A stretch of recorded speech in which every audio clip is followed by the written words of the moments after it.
Hello and welcome to Behind the Mic at Crimecon. We did this on a small scale at Crimecon in London, and what I've managed to do is wrangle, I would argue, some of the best podcasters in Britain into a tiny room with possibly the worst view out of any window you've ever seen. I'm Bob from Twisted Britain. I'm joined, as always, by Ali, my co-host in Twisted Britain. We are, however, joined in this tiny little room by Adam from True Crime, Chantel from the Lady True Crime Justice, Oshin from The Troubles, Casey from Cult Vault, you have to get that one right, everybody, Mike from Murder Bile, and Paul, the True Crime enthusiast. And I would be amiss to state again that I think this is probably the first time we've all sat down together in a room in front of a microphone. We've all sat down in many a room together, most of it involving alcohol. This is, of course, involving alcohol. Yeah. But what we thought we would do, we would just take a moment, maybe half an hour out of our Crimecon day, which has been pretty good so far. I've had fun. Yeah. Boozy. Ali and I missed the Friday night this year of the inaugural Glasgow Crimecon, and based on everybody's faces when we arrived, I'm very sad we missed it. It seems like it was a very good night, but we're going to have a good time today anyway. So I'll probably just open up the microphones. It's a bit of an awkward scenario. We'll put a photo up to go with this when we release it. There are, 8 of us sat around 4 microphones, so we're being friendly, shall we say. Kick us off. I suppose the obvious question is, why do you podcast? Anybody want to go with why do you podcast? Because we love it. We love what we do. We love telling stories. We're storytellers. I think I do it because I find people fascinating. People are real and original, but biographies, I don't know whether you guys agree, when you read a biography, it's kind of not honest, or an autobiography. It's not honest, it's not real, whereas murder is unbiased. If you're an arsehole, it's going to come out. And we're shameless money whores. Shameless money whore. I wish we all were. Yeah. I don't think anyone starts the podcast to make money, but I guess after you spend a lot of your life, I found myself, I was doing more on the podcast than my full-time job. So then it kind of turns into something different, I think. And I think some people, the love goes out of it then when you start kind of chasing financial goals, I guess, even the ways to phrase it. But once you kind of remember that why you're doing this in the first place and how much you enjoy what you do, I think that's important. I don't think any of us really started this as a journey in order to be famous and rich. Oh, no. Because that's a joke. We just do it because we love it. Yeah. I was saying earlier, if I was to have this podcast and nobody was listening, I would still be doing it week in, week out. Yeah, it's your passion, isn't it? Yeah, of course. I suppose then the obvious follow-up to that, then, Ocean, you've just said, it does take over your life ever so slightly. It does become more than a full-time job, and I don't think anybody here would disagree with that. Who would you... How much time would you say that this takes out of a day to create an episode? One episode of your podcast. I'll throw it to Casey. How long does it take for you to put together a podcast? Well, my show is interview-based, and it's a long-form podcast. So each episode is 2 to 3 hours in length after it's been edited. And the pre-interview process that goes into actually collecting the information that's needed prior to the interview with the guest, and then editing the episode after you've had the interview. It's around 8 to 10 hours per episode, and after 200 episodes you're looking at 1,000 hours of podcast content, which is probably still hours and hours behind Adam because he's been here forever. Hold on, I'm the Ian Beale of podcasting. Hey. Well, I suppose since you've been brought up and highlighted, Adam, what episode are we on now for UK True Crime? How far are we in? 303, plus of course the fantastic Patreon episodes, which I recommend. You can find all of us on Patreon by just looking... Money whore. Money whore. You and I have talked in the past about the way that you put your podcast together, and I would say it's probably slightly different to some people. I remember doing the Behind the Mic with Sinead at Crimecon in London, and she talked about 20, 30 hours going into an episode. When we talked about it, both of us were shocked at how much she puts into it. It's obvious in her content that that's how much goes into it, obviously, but when we talked about it, we both said it's nowhere near that much, but when you boil it down, it's still a lot of time. I think the difference is, if I'm sitting here in a room like with Mike and Casey here, the amount of research they put into their episodes are tremendous, and Paul as well. But with mine, I produce weekly, and I aim for 25 minutes of content, so it's less in depth, but it's consistent every single week. I have to bring it out. That's the thing, and it's quite interesting about the length of time. So I aim for 25 minutes because it's the sort of time that people have if you're walking the dog or a commute. It's commutable time. Yeah. Washing the dishes or folding the washing. Yeah. But sometimes I love like some of yours, Mike. What's your name? Peter in the Blue. Oh, that's Paul, isn't it? Like some of your hour and a half ones, you can really sit down, really get into it. And I love that deep dive as well. Yeah, and I think that's probably the difference there is what we've got around the room is different. We're all under the same genre of true crime with different versions. We've got yourself, Adam, aiming at 25 minutes. We've got your interview style as you got, and then I think it would go without saying that Oisin and Paul, you both produce kind of series-based podcasts. Certainly more so recently for yourself, Paul. Yes. How different do you find that from being a case a week or a case every? I find that with multi-part ones, like I try to do once a series, I try to do a deep dive into one thing. It might be a bit more famous, but I think it doesn't take. Although say it might be 8 episodes, right? You can write 2 episodes in one, if you know what I mean. And then you just compartmentalise and break it down. So, but going back to what you said before, I would say it's a minimum of 24 to 30 hours a week to do. And that's research, writing, recording, editing, everything. It's a real second job. I was really upset when I had my pilot episode. So I wrote loads. I had about 3,000 words, and I was like, "Grand, this is going to be hours long." I recorded it, and I was like, 15 minutes? So I was like, I can't speak any slower. So then I realised it's just the meat what I want probably about 35, 40 minutes is what I go for. And I just, you have to write an exceptional amount of words, I realised. When compared to like a conversational podcast where you just talk to somebody. So I remember just being quite upset, and I was like, oh, this is going to be a big labour, and now I'm 45 episodes in, and it's just kind of gone, I guess. Because when you get into it, when I get into writing an episode, I almost start rocking. Because the writing flow goes really well. And when that goes really well, it's brilliant. And then I get into like the court case, then the appeal, and then this court case, that court case, and then you get into the muck of it. And when you're in the muck, it takes a few days. It takes a few hours to get me out of that muck, which is the muddle of the story that's lost. And then when you unravel that, eventually you get to the end. So it's sometimes the longest bit is untangling all those little bits that you've got, because you've got all this information, you kind of collect it all, and then you've got to sort it, and it is that sorting it all out and going, well, that's going to go there, and that's going to go there, and that's going to go there. I think it's really interesting.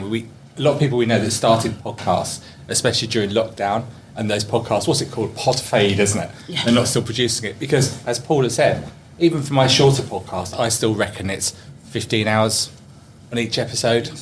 Easily, yes. I have a little kind of quirk that when I write, as Oscar was saying before, about 3,000 words, and that's 15 minutes. When I get to myself, and this is just a personal thing for me, when I get past the 7,000 word mark, it feels like I've broken the back of it, and then I can. When you're at like 7,000, you're at about 40 minutes. Yeah. And then you kind of can relax into it a little bit there. Up, yeah. Exactly right. Yeah, gonna put that about myself, Sean. I would like to interject here just ever so briefly. I aim for about 3,000 words, but I don't script my podcast.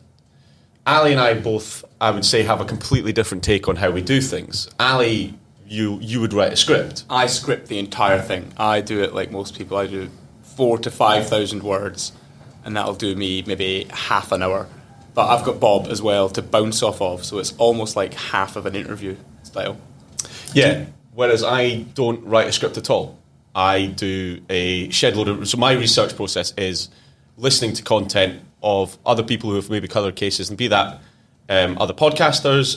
Paul, I've told you a few times I've used your old blog as a research portal, reading more books than I ever have done before, actually. And it's one of the best things about podcasting is I read a lot more now than I ever did before. But I bullet point things, and it baffles Ali's mind. I turn up with a 2-page set of bullet points, and then I just go for it and talk. And to me, it means that because of the way our podcast works, because there is interjection and talking over each other, if he starts talking, I don't need to put my finger on where we were. I can just go, right, well, he talked about that, so right, scrap that shite, we can move on to the next bit. Can I ask? Do you? I made this term up with my friends. We call it like the village idiot, which is like. That is me, yeah. Yeah, exactly. No, like say Exactly. if you guys, I'm not familiar with your format. So say if you prepare an episode, one of you prepares the episode, and then the other is just the person who's not prepared, doesn't prepare, and then just kind of acts like the listener, and kind of that's how it works. Is it? So you swap on and off? Yeah. We call it the wiki read. So one of us prepares an episode, and the other one reads the first paragraph on Wikipedia, just to know the name and the year, and that's about it. And to be honest, half the time we don't even do that. It's interesting that that's your format, because I was just speaking to Cherry downstairs from Crimepedia, and she mentioned that her co-host Morgan, who's based in America, he scripts word for word when it's his turn, they alternate weekly. When it's his turn to present a case, he will script everything, whereas Cherry will bullet point when it's her week. So it sounds quite similar to you and Ali in that sense. It's the ginger in her. That's what it is. Let me just interject here. So Mike here, I always think of Mike as the king of research. Maybe you can just share with the group how you research, because you take it to another level, don't you? I'm of the belief that you should start with nothing, because I think too often if you take someone else's work, it won't be exactly true. It'll be their interpretation of it. So I like to start absolutely fresh. I always go searching for a file in the archives, the court records or police files. I don't like to know anything about it. All I like to know is it within my area, like West End of London, what era? And you open up the file and page 1, it says, Susan found a handbag on Tuesday, and you go, who's Susan, what's the handbag, when was Tuesday, why? And it's like someone's given you a manuscript for a novel, and they haven't put the page numbers on it.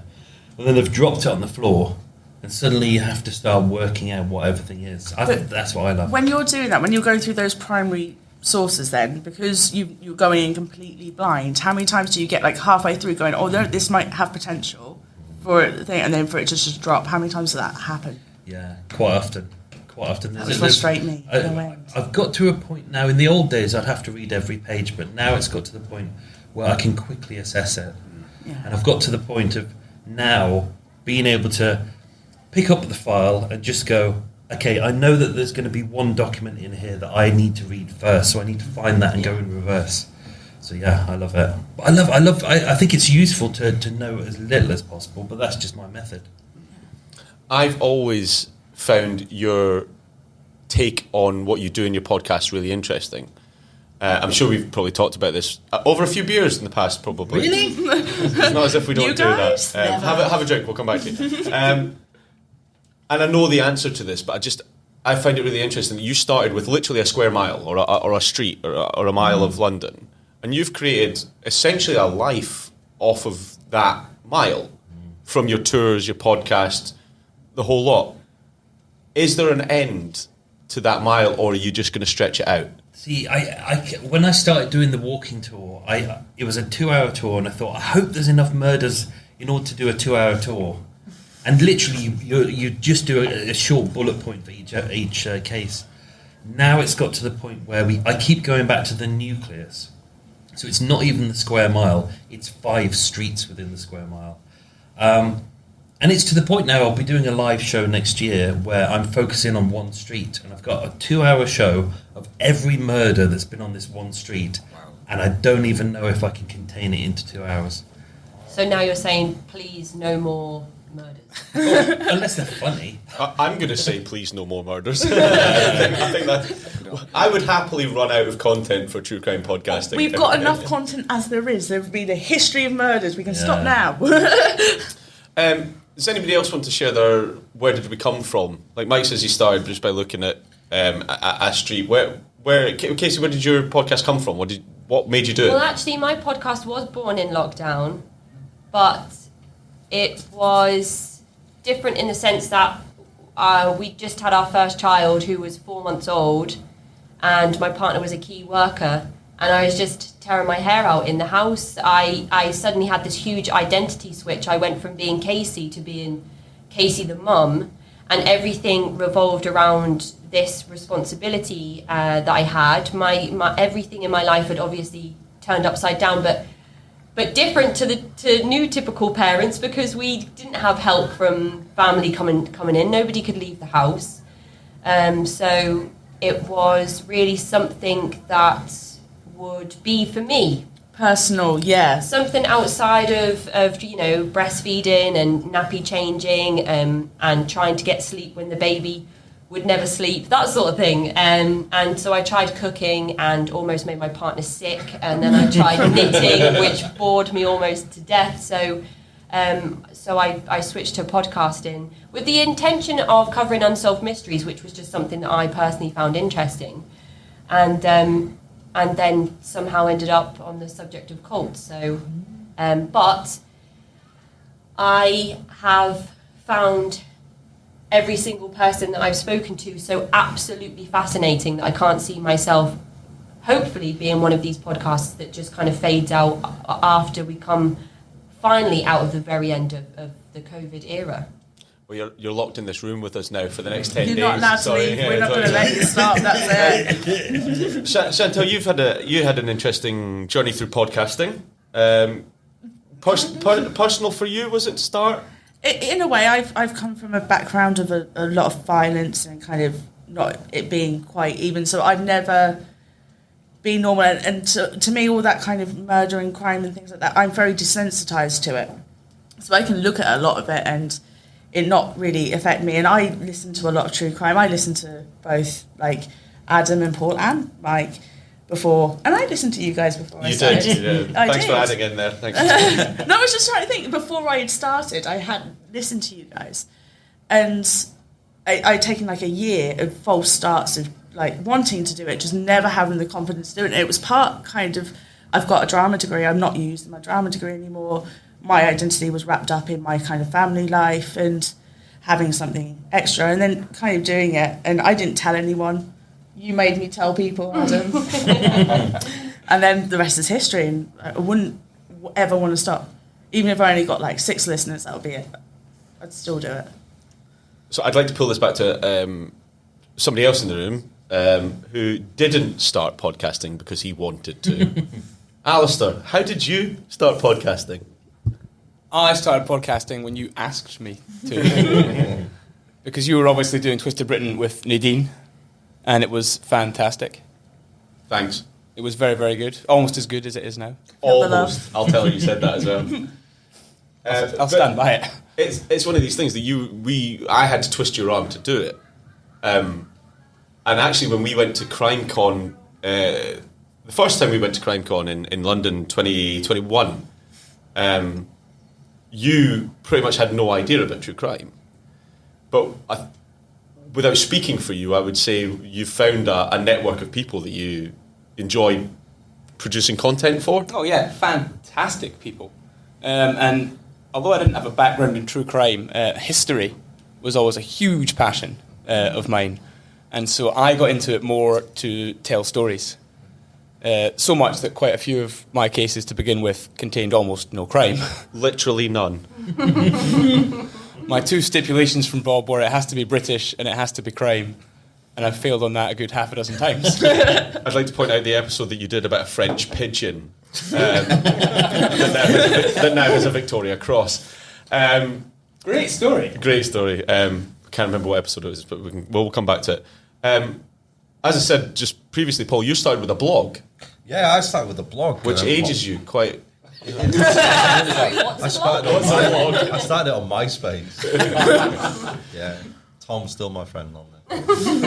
Yeah, I did. I started it as a blog, and it's thanks to the gentleman sat next to you that I got my own show, actually, when he put out a sort of a call for people to research and write episodes for him. So I did, what? I think it's about 3 or 4, I think. Yeah, and the episodes that Paul wrote for me got really great responses as well. Yeah. Hang on, all roads lead back to Adam. Are you the godfather? Yeah, he is actually. really does. No, he's the podfather. We actually... He's the podfather. There we go. We're going to get you t-shirts. I would say about half an hour ago, before we all came up to this room to sit down, and I've been badgering you all to come up and do this, and somebody asked you the question, who do you think would be the leader of the cult? Adam said nothing. Adam just sat there and knew he was the leader. We'll move away from that before he punishes us. It starts to be a bit awkward now. What's the... I was going to say what's the case, but what's the episode or case that sticks with you that means the most? What's the one that you're most proud of, or what's the one that you just can't get out of your head? Anyone at all? Well, I'd say personally for myself, because I get asked this quite often, and I don't know how you can have a favourite murderer. I really don't. Like, I could say certainly the case that will stick with me most is from the first series of the show, and it's the Monster of Worcester. I don't even think I need to go into that really. It speaks for itself like Ryan does. And what is it what is it that sticks with you about that? It's the sheer horror of what that fella did to those 3 children is just. So how did you feel when the updates kind of happened? Because you did that episode years ago, and then obviously things have happened since. Since been released, hasn't he? So how did that kind of feel for you? Because you've covered it and you know the case really well, and did you get much reaction from people? Yeah, certainly. Yeah, people have got in touch and I can't believe that they've let that fella out. But surprisingly, a lot of people have got in touch and said, I've never heard of this, and I wonder why that's so forgotten. When things like the Moors murders are just still there like that, aren't they? But things like that shouldn't be forgotten. That should be remembered. Yeah. Everybody should know that case. It's just terrible. Well, let's go around the table then and ask Mike. I could probably guess yours. Are we going to go Blackout Ripper here? I am slightly obsessed with it. Yeah. I really am obsessed with it. I think that was one of the ones that I knew nothing about, and when I started the walking tour, I thought, I hope there's something juicy on these few streets. And the Blackout Ripper was there. Never heard of it, and it's become an obsession. I think because he said that he was not guilty. He went to his deathbed having said nothing. He said he was innocent, and so there's a lot of gaps. And so it's been 5 years now, and I'm still researching his life, still trying to find out more.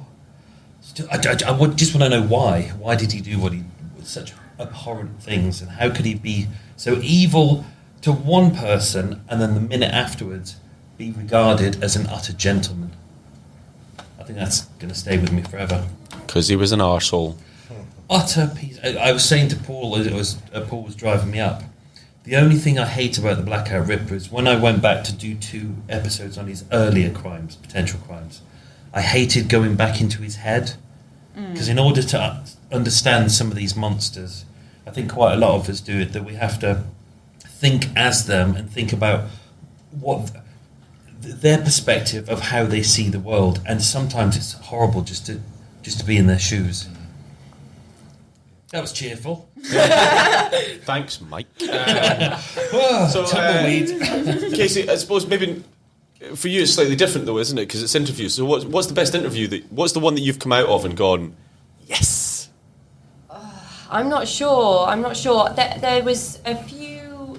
There have been a few comments, posts, emails, and things from individuals who have thought about joining a certain group, gone to research them and found an episode about them online, listened to my podcast and then said, I'm so thankful that I found your show because I didn't join.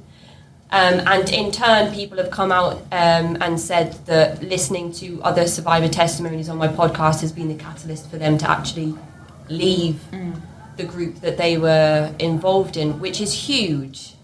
But in terms of episodes that stick with me the most, there was one gentleman that I interviewed called Kerry Noble, who was a former co-leader of a group called the Covenant, the Sword and the Arm of the Lord, which turned from, as cults often do, a kind of intentional living commune-styled utopian group in a rural part of America to a very isolated, secluded, far-right extremist, white supremacist, racist, homophobic religious cult who ended up creating their own pipe bombs and putting landmines in the ground around their home and putting bombs in suitcases and leaving them in LGBT-friendly churches and Kerry actually ended up serving time for the crimes that he committed, and now he has written books and tours around the world giving talks on how we can improve ourselves as human beings, and he's actually a really inspiring individual to speak to. And I think it's only after hours and hours of listening to survivor testimony and understanding the psychology of coercive control that you can actually sit down and talk with Kerry and understand that he's not a hideous human being because of the things that he's done, which is really important to remember, but also difficult to juggle as well. Oisin, you have quite a specific topic for your podcast. My podcast is about the Troubles in Northern Ireland. Yeah, and I think I put out about 15 episodes or so, and it was kind of, not quite imposter syndrome, but it was like, I finally started to feel a bit comfortable, and I felt like I actually had the authority to speak about this stuff because I'd just been doing so much research. So it was my first interview. It was with a man by the name of Richard Moore, and he was 10 years old when he was kind of looking at a British Army post beside his school when a rubber bullet came out of nowhere and got him right between the eyes and blinded him permanently. So it didn't really let it affect him too much. You know, he was cycling bikes and trying to play football and everything. Like, he had a pretty good upbringing. But I was really interested to be like, you know, Richard, how did you manage to avoid turning towards hate? And he was like, well, it was his parents. It's that simple. So a couple of years later, his uncle was then caught up in Bloody Sunday. He was killed in Bloody Sunday.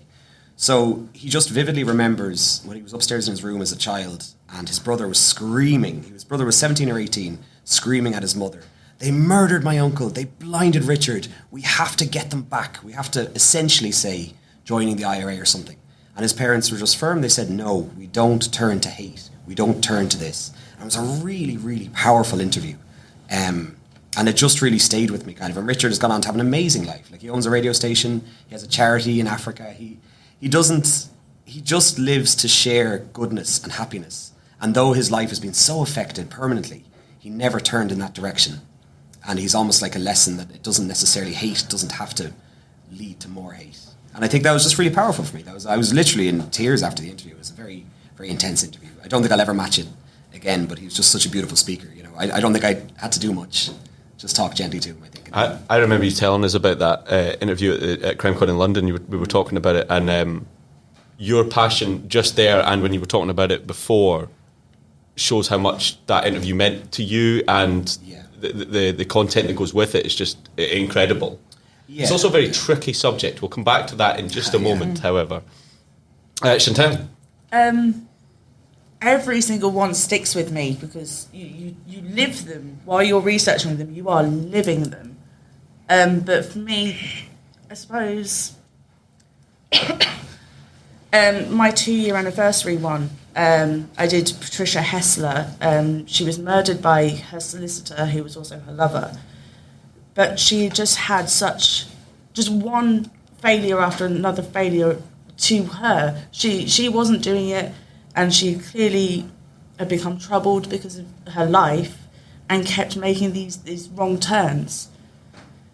And you're so close to either becoming a victim or being a perpetrator. The man who murdered her, he never wanted to do that, and you could tell that from reading his testimony. You could tell he never ever wanted to hurt hair on her head, and it's just because it's so close. So we are all very, very close to living a completely different life, and I don't know. Maybe I see a little bit of myself in her, in that kind of, because I have that wild tendency that she kind of had. Really? No. Innocent me. Someone get her a beer. Yeah, I haven't drank today. I'm good. Not yet. It's 3 o'clock in the afternoon, by the way. Adam, you have 300 episodes to choose from. Which is the one that sticks with you? Well, as you know, I don't tend to cover popular cases. I just don't see the point. I don't think I can add any value to that. But the one popular case, as Mike and Paul will know in our live show at the moment, tickets still available for Manchester, October the 4th. Well done. Money whore. I like that you think I'm going to edit this before October the 4th. It's the case that I always ask inside. Who knows about Stuart Lubbock? In the audience, right. One or two. Yeah. And Michael Barrymore, The Body in the Pool. Oh, yeah. Everyone knows about Michael Barrymore in the pool. And what fascinates me so much about it is 9 people went to the party, only 8 came out alive. 8 people. They know what happened. This guy, when we first heard the story, my first take on it, well, he must have been gay, his parents weren't aware, that was wrong. And it's absolutely wrong. He was raped and he was murdered, and 8 people there, they know what happened and they're not telling. How can that possibly be the case? How can no one have been found guilty of murder? It's an utter outrage. And his dad, Terry, would all have heard him on the TV and the radio. You know, the guy just lived to find out what happened to his son. Now he's died without finding justice. And we think of other high-profile cases like the Moors murder that we mentioned earlier, you know, where the families die without having justice. It's just not right, is it? Something's wrong with our legal system that they can't be brought to justice for that crime. It's the one thing that always bothers me when we do cases, no matter what it is. A no outcome is worse than knowing the most horrific thing. And on that note, I will turn to Ali because he knows that the thing that annoys me most is no outcome, and he keeps doing the bloody cases. I probably know the answer to this question, but what's the favourite one you've covered or we've covered? For me, I don't like the word favourite because we're not glorifying these What's people. the most interesting one? Interesting. Yeah. The most interesting one for me was the Dreadnought hoax, which we covered, yeah, that was where brilliant. Virginia Woolf and 3 of her Cambridge school friends posed as the Abyssinian royal family in full dress and full blackface and snuck on to, well, not snuck on, but posing as the Abyssinian royal family, got a tour of the Royal Navy's new fairly secret battleship. And then went public with it afterwards to shame the Royal Navy. Got a full gun salute. Yeah. Didn't they invent their own language? Yeah, that as was well? what I said. Yeah, Language. they couldn't speak Abyssinian, so every time they were showing something impressive, they jumped up and down and said bunga bunga, and then added some pig Latin. Is that where that It's a comes really from? good episode, I've got to admit. It's a great episode. That was my favourite one One of your to first as well. research and do. It was also the one where I knew I'd continue doing this podcast. Right. The one that affected me most was Jessie King, a Glaswegian woman who adopted and killed children. And like Mike was saying, sometimes we have to get into the mindset of these people, and I found it inconceivable how somebody could do this to begin with, but then learning what a hard life she had had before that and some of the things that had happened to her. Illegitimate children were, of course, illegal at the time, and she was put in an asylum and treated with mercury for her depression. And it is a tragic story, and that one really affected me. I think it's only after working in this space, though, that you're able to develop that kind of insight and compassion that you've just mentioned there around looking at how she, not the hideous crimes at the centre, The humanity but the whole around it. story around Yeah. how it got to that point in the first place.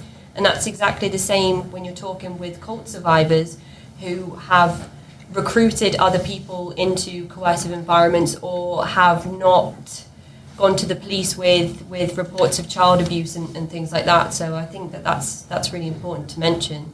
And then also to just ask Bob what your most interesting case I has thought been. I was hoping we'd skip over this. No, don't press it. No. The reason I laugh there is the case that has always stuck with me is the Brighton Trunk murders. Now I say murders, but there's only one that we can prove was actually in within the actual story. There's bits and pieces. The reason I laugh there is on our recording podcast equipment just now, I have the please don't leave baggage equipment unattended or we'll blow it up. And I keep pressing it at the wrong time instead of doing the outro music to twist it. But it was one of my most interesting readings because it is one, like your Blackout Ripper, there will be no end to that. We have no idea the scope and the width of what actually happened there, or whether it was a coincidence that several women's bodies turned up in trunks and lockers at the same time. Having said that, the one that affected me most, it was now 98% of the podcasts that I did with Nadine or that I do with Ali are all historical. We don't like to do living memory podcasts cases because I don't feel comfortable doing them. The one that we did do was the Breck Bednar case, where he was groomed by essentially a peer of his online before online gaming rooms were a thing, and it was done via messaging boards. And it hit really home with me because actually we grew up, Ali and I both grew up in a time where we gamed a lot. We're both still big gamers. And this really unfortunate soul got sucked into a world that he should never have been exposed to, and was ended up horrifically murdered by one of the nastiest men that ever walked this country. And I'll leave it at that because it really upsets me. I said we'd come back to you in a second, Oisin, and I don't want to come back to you specifically because of the troubles, what you were talking about. I just noted, Casey, when you were talking, you were really careful about your words that you chose there. You specifically didn't say cult. You kept saying group. And I wanted to put it to the group that is here. Are you really careful about what you say? Are you really careful about the cases you pick and the words that you choose to tell them? Is it something that processes your mind when you're doing that?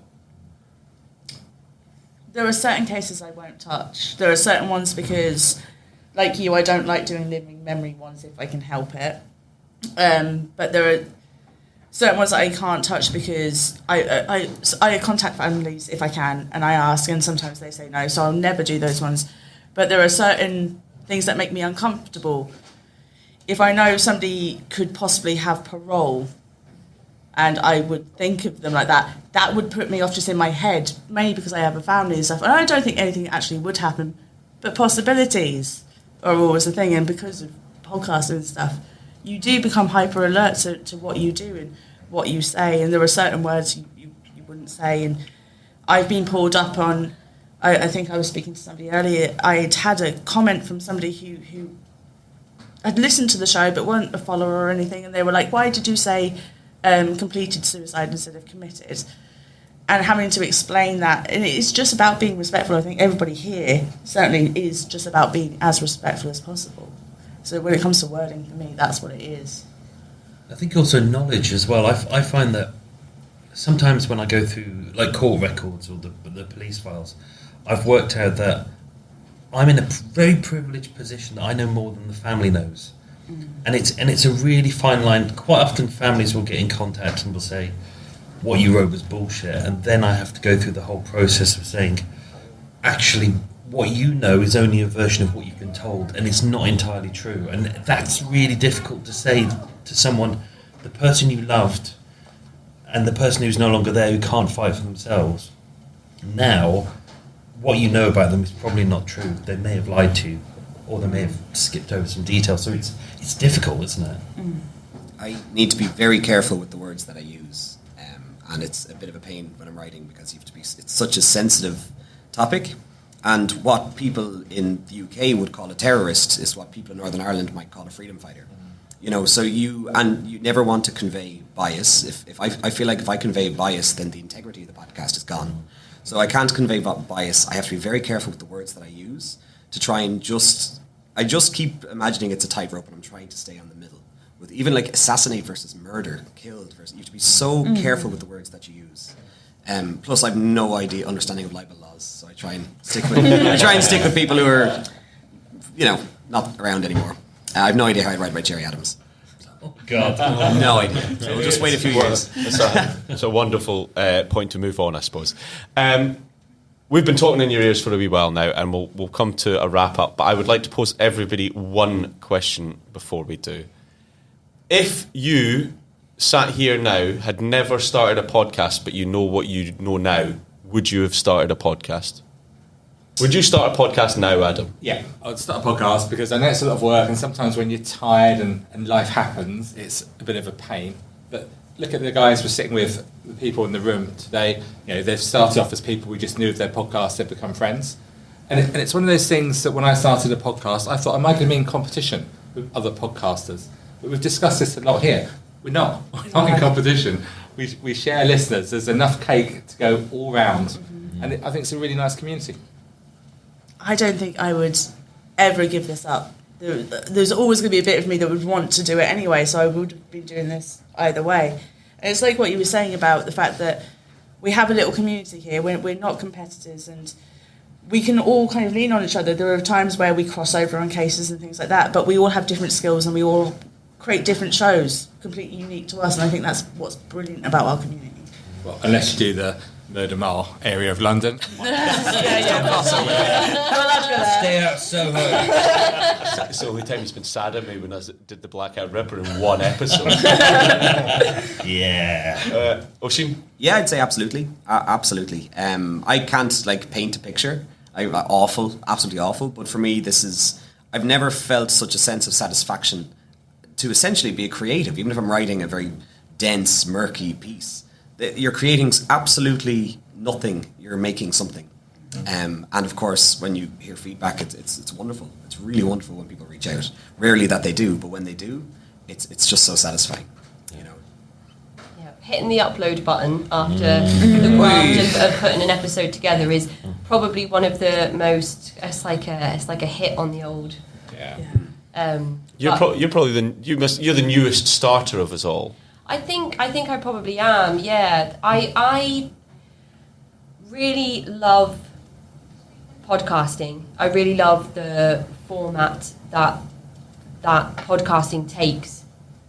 But I find that I love speaking with people. So if it wasn't podcasting, I think maybe it would be journalism, or maybe it would be working with survivors in an expert recovery capacity. But I love podcasting, and I find the subject of cults and coercion fascinating. So the fact that I'm able to merge those two things together and then come to a place like Crimecon, where you would think that, 50 podcasters all working in the true crime space, as Adam and Chantal have mentioned, we're all carving out our own small space within that space, and it really does feel wonderful. So yeah, I'm thankful every time I get the opportunity to be at these events, and looking forward to going to see Adam and Paul and Mike at their live show. Tickets available. We'll plug those tickets in a minute, don't you worry.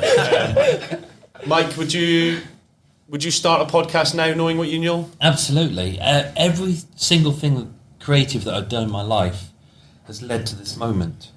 Every time in my past, it's like writing different things, putting on different plays, my love of recording audio and making little soundscapes. It's all led up to this.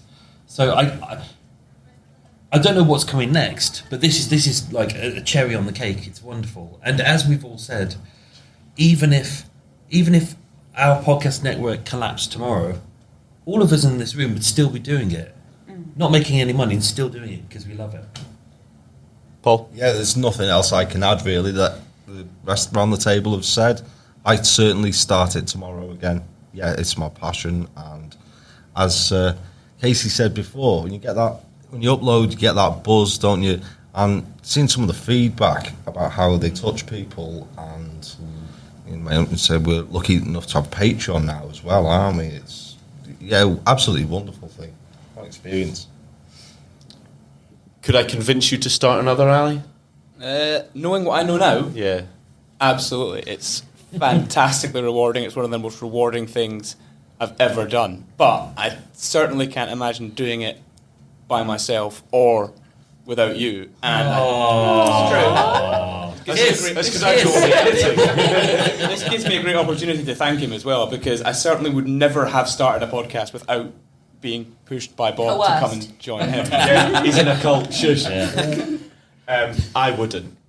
I've had enough of this shit and I'm getting out. No, not I at think all. you should have asked actually, like, how many podcasts do you have in your mind? Like, when are you actually? Well, do you know? How do you stop podcasting once you've started? Yeah. Because I have like 1,000. Oh yeah, podcasts. they keep coming. I said that was the last question. I'm going to do this, and I just want one answer out of you, just a sentence or a title. Ali and I did this during an Any Questions Answered session that we had our Facebook followers send in answers. We were asked, if you had to start a podcast now and it wasn't true crime, what would the title of the show be? I love the Kings of Leon. Badly written porn. Yeah. Mr. Big. Speaking of badly written porn. In my street. Cake. Shagging. Anonymous poetry. And I would like to review the same pint of Tennent's in every pub in Scotland. So my pint, my time. Yes. And talking of time, we are running out of it. I would like to thank you guys for listening. As always, I would like to thank Adam, Chantel, Oshin, Casey, Mike, Paul, and Ali for, well, you had no choice, you were joining me anyway, for joining us. If you want to listen to our voices again, and why the hell would you not, you can find the UK True Crime, Lady Justice podcast, The Troubles, Cult Vault, Murder Mile, True Crime Enthusiast, and Twisted Britain, pretty much anywhere you find a podcast. If you can't find it, Google it. I would like to say thank you for listening, and goodbye. Thanks, Bob. That was good.